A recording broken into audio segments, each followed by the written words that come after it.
gubernur, bupati-bupati dari Bali ini real loh.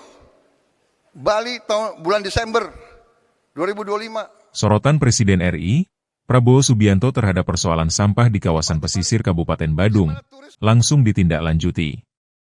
Pangdam 9 Udayana meresponnya dengan mengerahkan ribuan personil TNI bersama Polri, pemerintah daerah, serta masyarakat dalam aksi bersih-bersih Pantai Kuta, Selasa 3 Februari. Aksi masif ini merupakan tindak lanjut arahan Presiden Prabowo Subianto saat Rakornas bersama TNI, Polri, Gubernur dan Bupati se-Indonesia.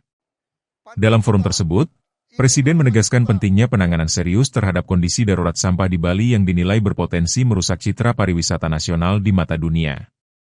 Pantai Kuta dipilih sebagai titik utama kegiatan, karena posisinya sebagai ikon pariwisata nasional dan internasional.